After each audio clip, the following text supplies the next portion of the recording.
Universidad Pontificia de México. Fundada en 1553, es la Universidad del Papa y de los Obispos de México. Licenciaturas en Teología, Filosofía, Derecho Canónico, Derecho Civil y Ciencias Religiosas. Diplomados en Espiritualidad y Mística, Teología, Filosofía, Latín, Hebreo, Griego, Antiguo y Nuevo Testamento, Liturgia y Religiones del Mundo. Taller para grupos litúrgico-musicales. Informes en www.pontificia.edu.mx o al 5573 0600.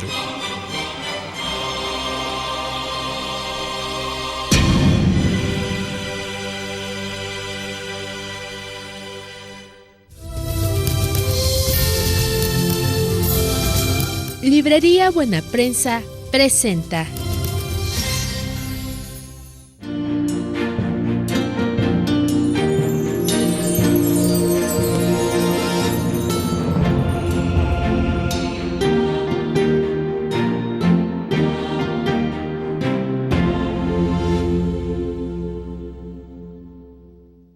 Ya estamos de regreso, queridos amigos, ahora para conocer a otro apóstol. Se trata de San Judas Tadeo, que aunque goza de una gran devoción en México, me parece que es desconocido en los rasgos esenciales de su vida. Por ejemplo, en su iconografía se le presenta con un medallón en el pecho. Este atributo obedece a que fue él quien le llevó la sábana santa al rey Abgar V a Edesa, quien al recibirla quedó curado de la lepra que padecía. La sábana santa estaba doblada en varias partes y lo que quedaba al frente era el rostro de Cristo.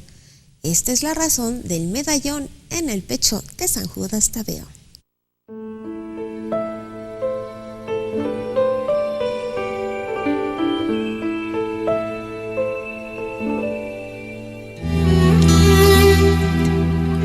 El apóstol Judas Tadeo descendía de la estirpe real de David y era primo hermano de Jesús, pues su padre Cleofás era hermano de San José y su madre María de Cleofás era prima de la Virgen María. Después de la última cena, cuando Cristo prometió que se manifestaría a quienes le escuchasen, Tadeo le preguntó por qué no se manifestaba a todos por igual, en una cuestión de gran actualidad, pues pensamos que al mostrarse a sus adversarios les mostraría su divinidad real.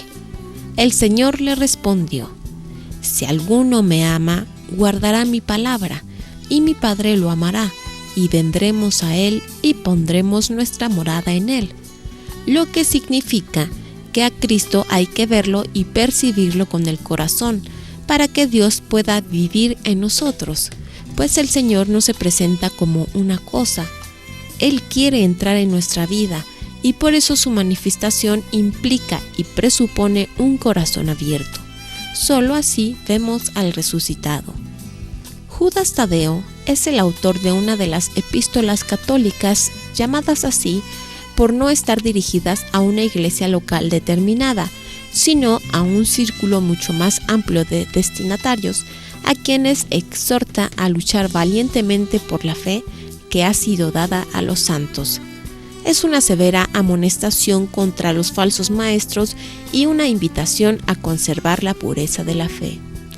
Tadeo llevó el anuncio del Evangelio a varios lugares de Judea, Mesopotamia y Persia, donde fundó varias iglesias y comunidades cristianas. Tras varios viajes regresó a Persia, donde junto con el apóstol Simón el Cananeo combatió las herejías de los sacerdotes idólatras Saroes y Erzejat, quienes, acompañados de una turba, los aprendieron en casa del discípulo de nombre Semé, en la ciudad de Suamir, en Persia. Luego de ser golpeados hasta la sangre, a Simón lo cortaron en dos con una gran sierra, y a Tadeo lo decapitaron con una hacha. Era el 28 de octubre del año 70. Tras su martirio, el templo idólatra de Suamir se derrumbó. Su cuerpo fue sepultado en Babilonia, de donde tras varios siglos se trasladó a Roma para colocar sus reliquias junto con las del apóstol Simón el Cananeo en la Basílica Vaticana, en el altar dedicado a ambos. Su festividad se celebra el 28 de octubre.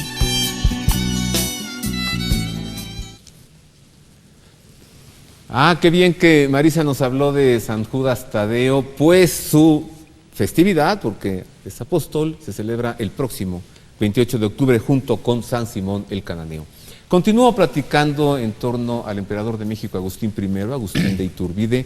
Ya está de vuelta el historiador Luis Reed, y ahora también recibo con afecto al doctor Miguel Ángel Jasso. Él es el coordinador académico del Instituto de Investigaciones Históricas, Políticas, Económicas y Sociales, el IDIPES, en el siglo de las siglas, ¿no, doctor? Bienvenido, doctor Jasso. Gracias, muchas gracias. ¿Qué es el IDIPES? Es una asociación civil en donde se reúnen académicos e historiadores que tenemos en común la idea de revisar documentos históricos, hacer investigación que regularmente no se le concede mucha importancia. ¿Como es el caso de Iturbide? Como es el caso de Iturbide, efectivamente. Y precisamente Luis Reed está en este libro exponiendo varios documentos históricos en donde se recuperan fragmentos de, por ejemplo, escritores liberales que le conceden su lugar y su importancia a Iturbide. Libro que ustedes mismos, como Instituto de Investigaciones Históricas, Políticas, Económicas y Sociales, han publicado, ¿cierto? ¿Sí? Sí, recientemente se publicó, no tiene más de un mes que se publicó este libro, y se puede conseguir ya en algunas librerías. Formalmente les vamos a dar una página internet en donde se puede conseguir, espero que aparezca ahí en pantalla.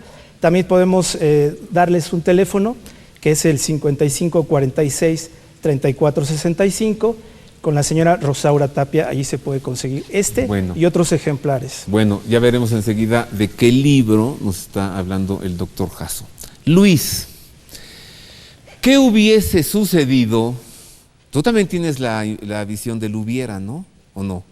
Si el imperio mexicano hubiese continuado, ¿qué habría pasado? Porque ahí están metidos Estados Unidos, pero luego vino Francia, ¿no? Claro. Bueno, cuando se integra o se da el acta, se promulga el acta de independencia del Imperio Mexicano, que fue un día después de la entrada del ejército trigarante, es decir, el 28 de septiembre, un día después de 1821, bueno, el Imperio Mexicano abarcaba pues todo lo que hoy es la República Mexicana, más los dilatados territorios del norte mexicano, que ahora son el sur de los Estados Unidos, que eran 2 millones de kilómetros cuadrados, ¿no? Y el Imperio Mexicano se extendía hasta Centroamérica, de manera que era una extensión de 4,5 millones de kilómetros cuadrados.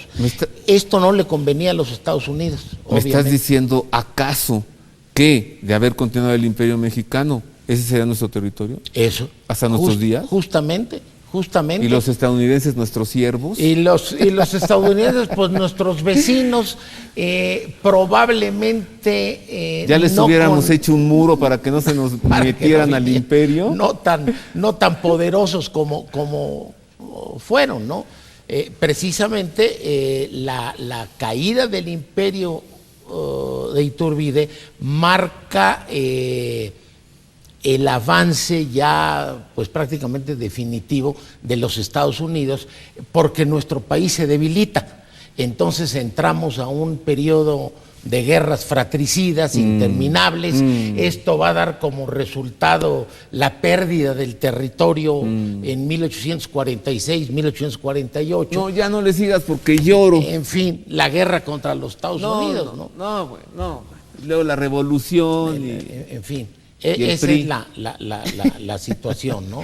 Doctor Jasso, ¿qué incumbencia tuvo en todo esto la masonería, la alta masonería internacional? ¿De veras vino a meter su mano aquí?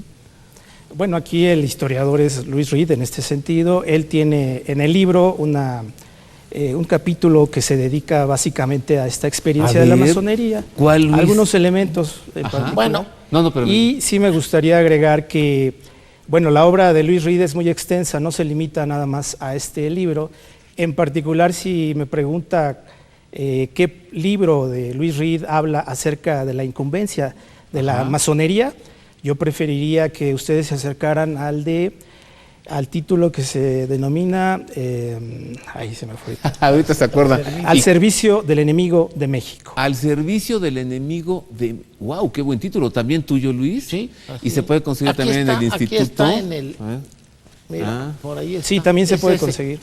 Al servicio del enemigo de México. La verdad ¡Ay! sobre Juárez y el Es Partido Benito Liberal. Juárez el... Sí, así es. Bueno, este es el libro de que nos ha estado hablando el doctor Jasso, por si usted quiere tenerlo, conocerlo, porque está en el conocimiento del emperador de México, Agustín de Iturbide, y ya pues le dio el doctor Jasso, que es coordinador de precisamente este instituto, el IDIPES, los datos para obtenerlo. El Libertador sin Patria de Luis Reed. Bueno, tenemos pocos minutos, Luis. ¿Qué nos deja hoy a los mexicanos conocer esta historia? Meter la mano, revisar, rescatar, saber lo que tú nos has dicho. ¿De qué nos sirve? Eso es precisamente la intención de este libro. Ajá. Resumo. De 1821 a 1921, es decir, un siglo completo, todo mundo, historiadores, periodistas, literatos, generales, gobernantes, etcétera, reconocieron siempre a Agustín de Iturbide como libertador de México. ¿Su nombre estaba en el Congreso? ¿Que no? Así es. Entonces, ¿Quién lo quitó? en este libro, a eso voy, en este libro demuestro cómo, con testimonios orales y escritos de todos estos personajes, en su mayoría liberales, reconocieron a Iturbide libertador de México. Bien, pero en 1921, en la Cámara de Diputados, ya imperaba lo que yo llamo el furor revolucionario, radical, extremista, jacobino. Liberal, masónico. Jacobino, y entonces se para ahí como poseso, transfigurado ¿Del demonio? así Antonio Díaz Soto y Gama, y se pone a hablar contra Iturbide, una serie de calumnias e inexactitudes que yo ahí refuto, creo que ampliamente. Ajá. Pero la mayoría del Congreso, jacobina, radical, vota porque se arranque el nombre de Iturbide, que figuraba con letras de oro en la Cámara de Diputados. Esto fue exactamente en octubre, el 7 de octubre de 1921. Entonces estamos, para resumir, de 1821 a 1921 es el Libertador. Ajá. De 1921 a que ya vamos a cumplir en 2021 otro siglo, Iturbide es ignorado y peor aún, calumniado. Por eso dices, ¿qué importancia tiene esto? Precisamente recuperar la memoria histórica y sobre todo la justicia histórica para el libertador de México. A ver, para el y creador próximo de la bandera. año 2021, ¿qué hacemos para recordar al libertador de México? Agradezco mucho, Luis, que hayas estado con nosotros. Al contrario. Oye, y muy gracias por escribir agradecido. sobre la verdad en este tiempo en el que, y por recordarle a las autoridades que esto no se puede olvidar. Así Gracias, es. Luis. Gracias a ti, Roberto. Muchas gracias, doctor Jasso. Muchas gracias. Y gracias también por coordinar ahí en este instituto esa búsqueda y rescate de la verdad. El IDIPES, Instituto de Investigaciones Históricas, Políticas, Económicas y Sociales, para quien quiera más información, institutohistórico.org. Muchas gracias, ORG, doctor sí. Jasso. Muchas gracias. Y gracias también a Hugo Cuellar, pero sobre todo gracias a usted por haber estado con nosotros. Gracias por el favor de su atención. A nombre del staff técnico de TV Mexiquense y a nombre de la producción de Ver y Creer, le deseamos que tenga una muy feliz semana. Dios le guarde. Ya supimos algo de la verdad que no nos quieren platicar. Feliz semana. Gracias. No, pues qué buen